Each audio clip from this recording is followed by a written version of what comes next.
Well, I'm joined now by Erick Contag of GlobeNet, the Chief Executive of GlobeNet. Thank you very much, Erick, for joining us. Really appreciate your time. We've just heard you talking about the state of project finance and the state of the markets in subsea cabling industry. How would you define the general state? Well, first and foremost, thanks for having me.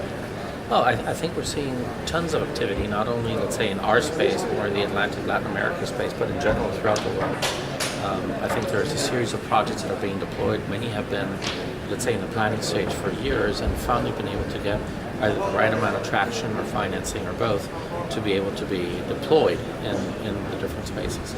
I also believe that in general, the market is going through a shift.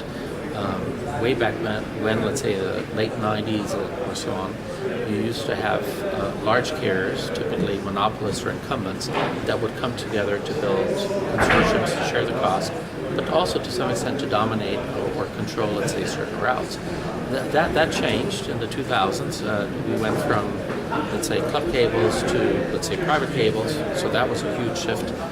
Open systems, independent systems, and so on. We had a carrier model, and today you're going again through another shift where much of the needed infrastructure is actually either co-funded or enabled perhaps by web-centric companies that wouldn't guarantee that they have access, let's say, to sufficient capacity to be able to cross continents and therefore serve their demand.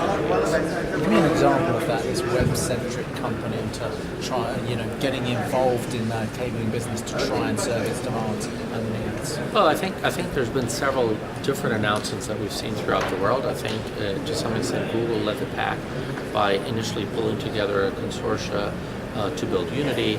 Then they started in Latin America to build Pone, and then also the faster cable system. And I think perhaps they're a little bit ahead of the others, but you're seeing Microsoft and Facebook and Amazon and perhaps they're after Apple and others trying to catch up because they realize that there's a pent-up demand.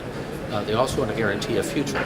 So therefore the combination of both things for them is absolutely critical to come together and be able to promote, push, or in some cases enable infrastructure. And during this presentation, during this roundtable, I should say, we heard about the growth in demand, up to about 40%, certainly in the developed world. I mean, that is huge. And surely, I guess that's why companies like Google are getting involved to ensure that they're getting the bandwidth to provide to their customers. That is correct. And actually, if you take industry reports and you look at what the projected growth is, in many markets, it's even higher than 40%. And so therefore, you look at a system today, you say how much available capacity or is on that system, so how much can it grow? Can it support an accelerated growth? And the other thing is, in some of the new markets, you're going to need diversity, you're going to need new routes, you're going to need, let's say there's other conditions that are propelling these new systems, right? And then we had some projections that if in Latin America you would take all the existing systems and a couple of new systems and you would take them to their maximum capacity in their design life, we would still not have enough supply to address the future demand because it just continues to grow. Add to that the fact that it takes years to deploy a project, whether it be to the permitting, whether it be to funding, whether a combination of things. And you're talking about 3, 5, 7 years in some cases. And by then you may be in a situation where you ran out of capacity.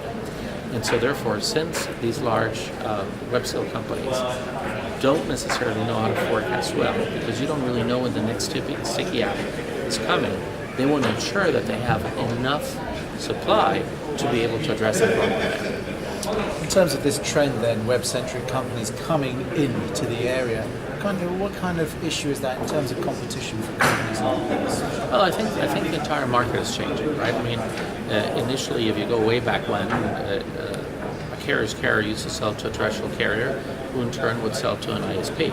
The moment the carriers started to become ISP themselves, the ISPs then said, I'm not going to buy from my competitor, I'm going to go straight to the source, and they would come straight to companies like ourselves, right? And at the end of that chain, eventually you had content providers, you had OTTs, you had what we call today web-scale companies, and they've been getting closer and closer to the, let's say, to the source, to the infrastructure, right? And in some cases, not only do they buy, let's say, from companies like ourselves, but they want to partner with a company like ourselves to build the next generation infrastructure. because their demands are orders of magnitude larger than those of a traditional carrier. So the entire dynamic changed. But is that a threat to you? It depends how you look at it. I think we're in a market where you have to learn how to be in a co-opetition type environment, right? Obviously, the traditional model is ending, and I think not only for ourselves but also for the carrier. So you need to be a step ahead, and you need to be ahead of your competition. You need to learn how to, let's say, how to deal with them. And entities like ourselves or others, like we heard on the panel, you need to provide value, and that could come in different areas. It could come from verticalization, from reach, from diversity, from route, or from partnering the right way, let's say with the web scale companies and others that don't necessarily want to operate the assets, but want to enable the construction of the assets. And that's where that competition or collaboration comes in. So in fact, they can help with this sticky issue of project funding, project finance, which is of course fairly tight now because of the current economic conditions in capital markets.